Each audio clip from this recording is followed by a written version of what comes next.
This is a really good place to work. Seattle's old INS building finds new life as a haven for artists. Now they're fighting to save it from being sold. Where do all those artists go? Before summer ends, the city is encouraging people with disabilities to rent a bike for free. Let's go. Right there out in the field. A popular Seattle park plays a pivotal role in the early development of air travel. That would have been quite the thing to see. These stories and more next on CityStream.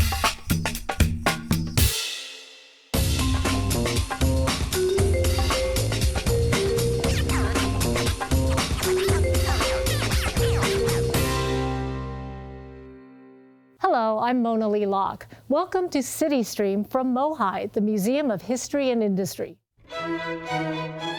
The Mona Lisa may be his greatest accomplishment, but the brilliance of Leonardo Da Vinci transcended art and crossed into many disciplines. He was also an inventor, scientist, architect, and engineer. The pure genius of this Renaissance man is revealed in a fascinating exhibition here at MoHI, Da Vinci Inventions. We'll have much more on that a bit later. Across town, artists and artisans gather each day at a workplace with a fascinating past.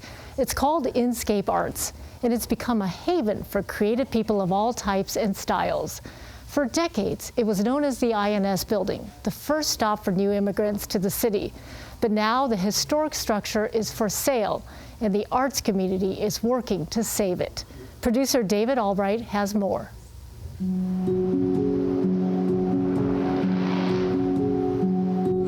This building I found out about maybe 8 years ago, and I just was floored by that this was, it's the INS building, right?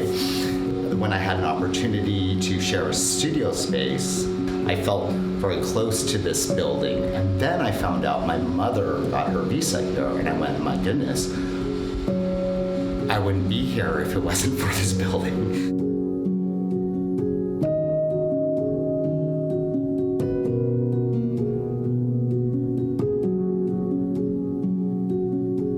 In March, the building went up for sale, and so a number of us tenants started to discuss, well, what does that mean, or what could we possibly do? This is the largest studio building in Seattle, and artists, they tend to be pushed around to different locations. This is a really special building, and it's also a really valuable space. This is a really good place to work. When an artist comes in to work at this location, there's just so much content and meaning working and creating in this space. Seeing a body wrapped on the building, I think gives life to the building. The High Wall is an outdoor projection project for artists working in their art with issues of diaspora and borders. In a way, reclaiming the space, what better way to do it in a very public way that really makes an intervention on the facade of this building. Just being able to have a space where I can focus on making. This is the printmaking studio. So etching, woodblock, screen print. A lot of the work that happens here requires a building of this type. There's some real infrastructure that's available here that is not widely available in Seattle, and certainly not affordably. I started off as an artist just by drawing on shoes, and here at Inscape I went from a pencil and a pair of Vans to having the fastest growing native-owned business in the United States or Canada. Like so many artists that were just making one-off pieces and then selling them, it was important for 8th generation to start small. So I got a 400 square foot space here at Inscape. There are so many different kinds of benefits to having a community-based art space like Inscape that it would be a terrible shame to ever lose it. There's a lot of plaques and reminders of where you are throughout the building, but the names on the walls were written by a human, somebody that was here, and that always struck me as profound is like there's humanity in the writing on the walls.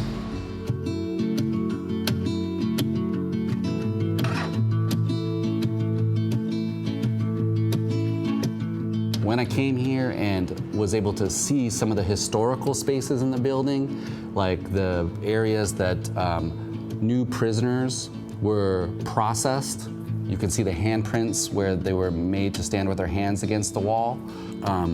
I was just astounded, and I knew that there was powerful significance for a indigenous entrepreneur to be reclaiming some of this space, which historically had been used for purposes that are, sort of the antithesis of my values.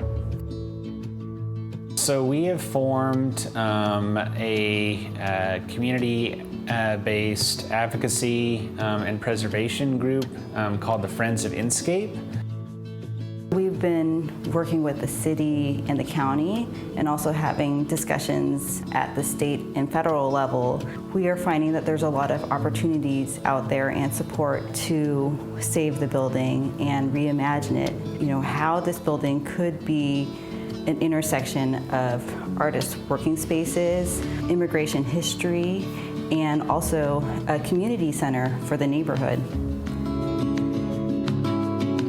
Just imagining how devastating it would be if this building was closed to artists. Where do all those artists go? And do people start leaving the city?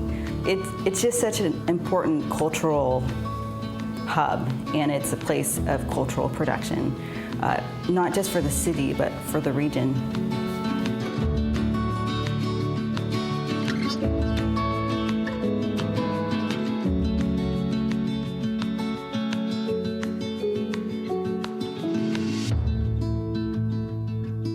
The Friends of Inscape group is currently gathering testimonials and messages of support through their website. Also, Britta Johnson and Raphael Soldi's The High Wall Project just finished its summer run with a projection that offered glimpses of Seattle's historic Japantown. If you'd like to learn more about the group, go to their website, friendsofinscape.org. Just ahead, the city partners with a nonprofit offering free bike rentals to people with disabilities. Details as CityStream continues.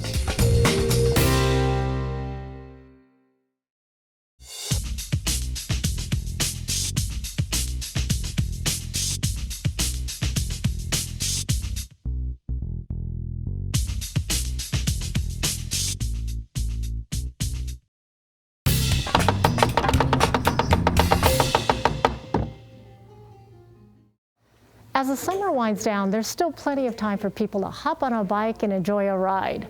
For people with disabilities, it can be a challenge to find the right bike, but a popular program is offering all types of adaptive cycles, and the best part, the rentals are free. It's a partnership between the city's transportation department and the organization Outdoors for All. Brian Callanan explains. It's not always easy for 15-year-old Milo Lawson to get around, a fact his parents know very well. For Eric and I, it's a lot of stress. We don't sleep. He doesn't sleep at night. He has seizures all day. He wears a helmet 24/7 because he could have a drop seizure at any time. Milo, who developed epilepsy and autism at age 1, has challenges with basic movement that affect all 4 members of his family. We don't do anything. We don't really go on vacations. There's a couple of places that we go because there's a pool where he can swim, but getting on an airplane with him is just super hard, and taking him anywhere is super hard. Let's go. But get this young man on an adaptive bicycle at Outdoors for All in Magnuson Park, and the concerns about his constant health issues start melting away with the powerful medication of being able to move outside like everyone else. Don't you remember the first time you learned to ride a bike? What did that make you feel like? It's as close to Harry Potter magic as it gets. That's Ed Bronston, Executive Director of Outdoors for All, a nonprofit which has been helping our entire community enjoy outdoor recreation for more than 40 years. We help everybody, people with and without disabilities, get out and go cycling and skiing and kayaking and rock climbing. But our cycling program in particular, doesn't matter whether it's raining, doesn't matter whether it's sunny, we can get everybody out on a bike. Milo is loving this. Thanks to a partnership with the Seattle Department of Transportation, Outdoors for All is able to provide free rental of these bikes through the month of September. Keep going. A family that once felt stifled is free, and a person who once felt ostracized is riding high. When we go out on our bikes, we become the cool kids because everyone's like, well, let me look at that bike, how's that? As opposed to someone who might get picked on, or as opposed to someone who's left behind. This way, everybody's included and everybody gets to have some fun outside. Outdoors for All has 250 bikes like this one, what's believed to be one of the largest fleets of adaptive bicycles in the world, and they're making an impact all over Seattle and King County. Outdoors for All brings its bikes out into different neighborhoods, like here at Seward Park in southeast Seattle, to encourage as much participation as possible. I'm sure there's a lot more people in the city of Seattle that, if they knew about this program, would love to use it. Ann Sudfin is the Mobility Solutions Manager for the Seattle Department of Transportation. Like Outdoors for All, SDOT's mission is to make Seattle more accessible by improving access to mobility options for people dealing with physical, cultural, or financial barriers. It's front and foremost for us. All ages and abilities for active transportation is very important to us. SDOT support has helped double the number of rides for the Outdoors for All adaptive bike program. Not just helping the Lawson family, but helping reduce traffic congestion and fossil fuel pollution too, for every family in the city. Making our community a place that you can get around by biking and walking makes for a healthier community. Outdoors for All in their adaptive cycle program is such a treasure in our city, and the fact that we can amplify that is wonderful. We're lucky. The Lawsons say they're the lucky ones. Giant leap out of the doldrums and into fun, and you forget about any lack of ability. Eric Lawson is hoping Outdoors for All can help everyone see how people who have special needs have some special insight to offer too. It's just a wider lens of what empathy looks like, and providing equity for kids that have abilities that just diminish their ability to do things that typical kids can do. Put simply, if a family dealing with this many challenges can discover the joys of riding a bike, you probably can too. So spread the word. Outdoors for All really is for all of us. It is extraordinary. And I get very emotional over it because there's so many more people who could take advantage of this. And we've just got to find a way to get them out there because everybody can do it. It's his favorite thing to do. The Adaptive Cycling Center is open at Magnuson Park through September. For more information on the program, go to outdoorsforall.org. We'll be right back.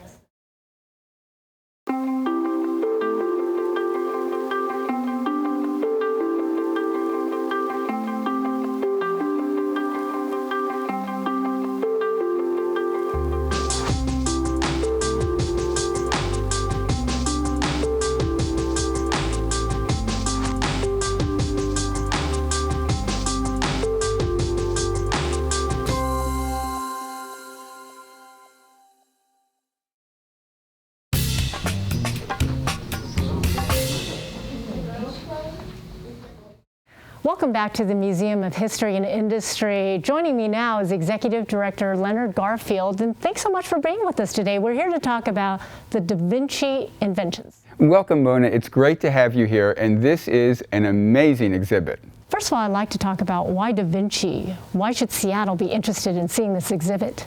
You know, that's a great question. Leonardo da Vinci is really the original Renaissance person. He was the guy that sort of defined what it meant to be a genius.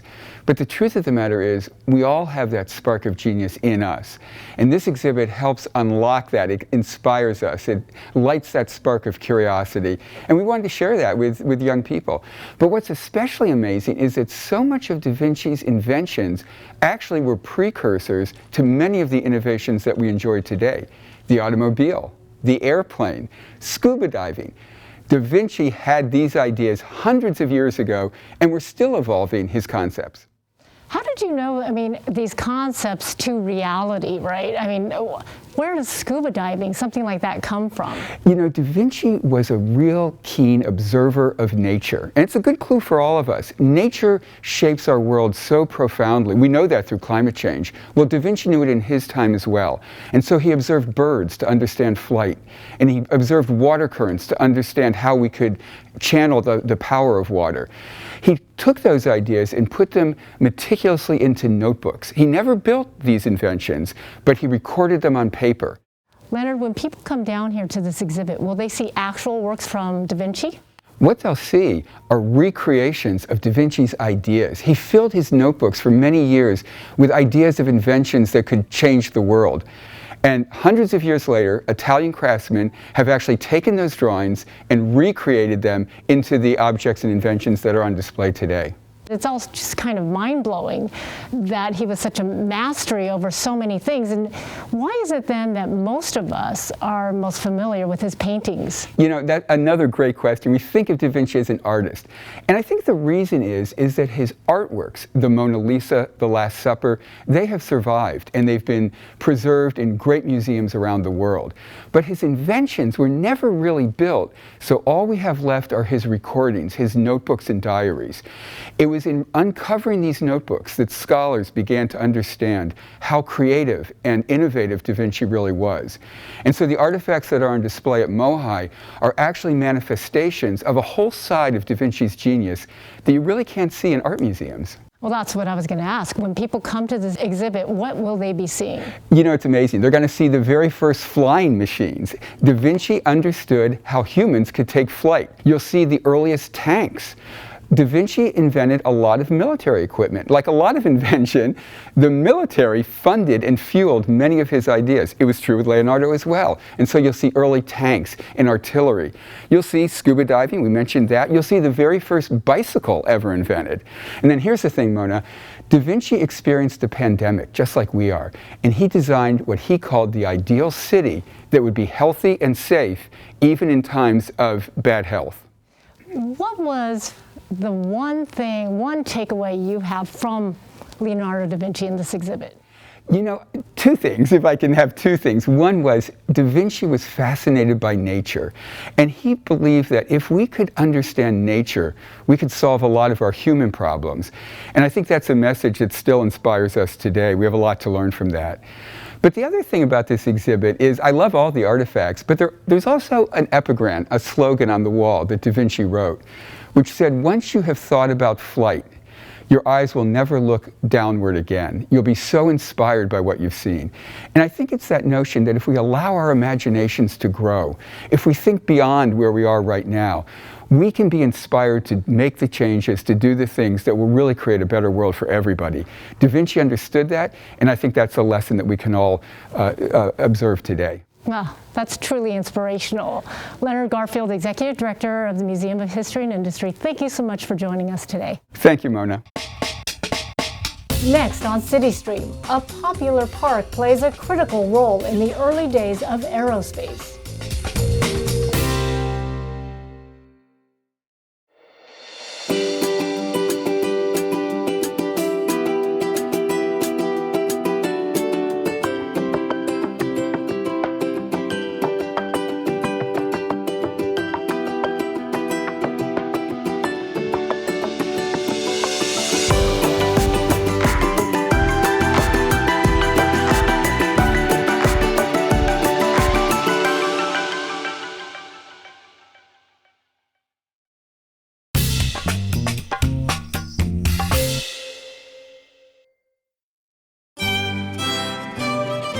Many know Leonardo da Vinci as one of the greatest artists in history, but as an inventor, some of his earliest ideas would later become commonplace. One example, he laid the groundwork for pivotal inventions in air travel, including the modern-day helicopter and the airplane. This was his original concept of a flying machine. Of course, all things aviation have special significance around here due to our long-standing relationship with Boeing. The aerospace giant is now a multinational corporation and the world's leading manufacturer of commercial aircraft. But nearly a century ago, the waters off a popular Seattle park were pivotal in Boeing's early development. Felix Bonnell explains.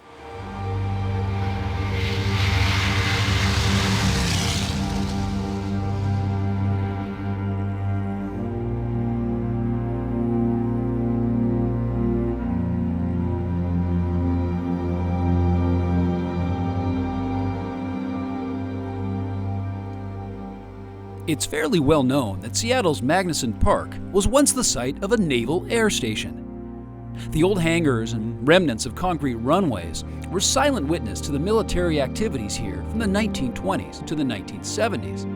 And now many have been converted to recreational uses.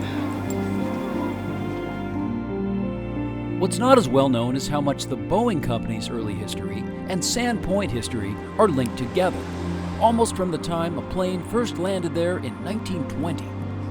The Sandpoint connection is a very interesting one. I wish, frankly, as a historian, that we knew more about it than we do. Dan Hagedorn knows more about aviation history than just about anyone around here. He says that not many people know that in the 1920s, Sandpoint was a key part of Boeing's rapid growth as an aviation leader. Boeing did very actively make use of that airport simply because there were very few hard surface, long runway areas capable of taking the airplanes of the day. Boeing historian Mike Lombardi says that, believe it or not, Sandpoint was where Boeing actually assembled some of its earliest aircraft.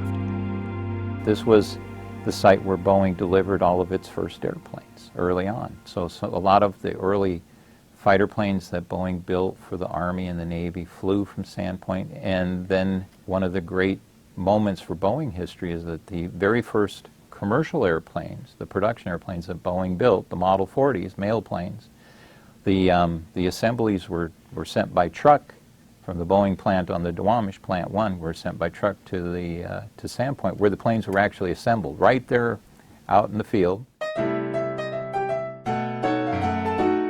The Boeing mechanics who put together the company's own planes at Sandpoint also played a critical role in the famous, but mostly forgotten, Around the World flight that began on the shores of Lake Washington almost 100 years ago. One of the great events in aviation history began there at Sandpoint. In 1924, the United States Army had this goal to be the first to fly around the world. And Douglas Aircraft built the airplanes, the Douglas World Cruisers, to do that flight. And those planes were flown up to Sandpoint, and Boeing modified the airplanes, put floats on them so they could fly off of Lake Washington and then continue their route to across the Pacific with floats.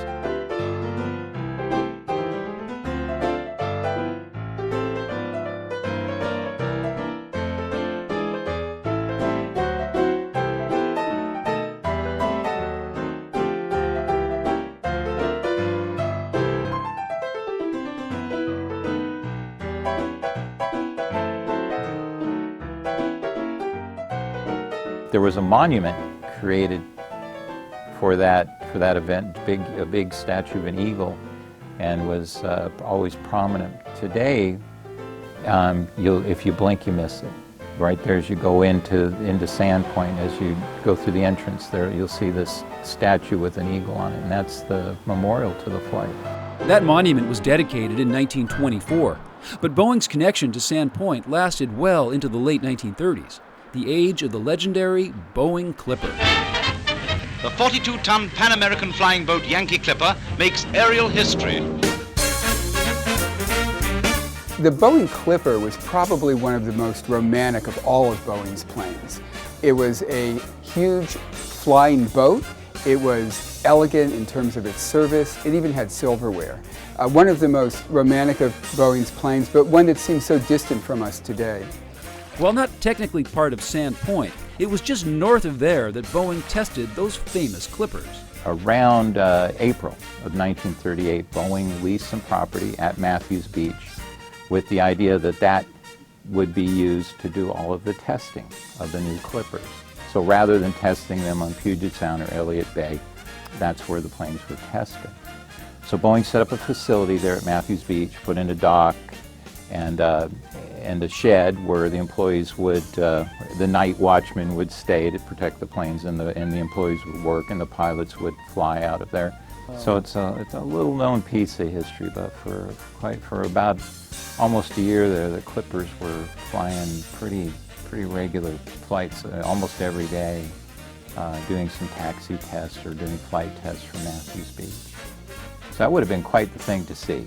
With all the Boeing history and so much more at Magnuson Park and Matthews Beach these days, it's a special part of Seattle that's still quite the thing to see.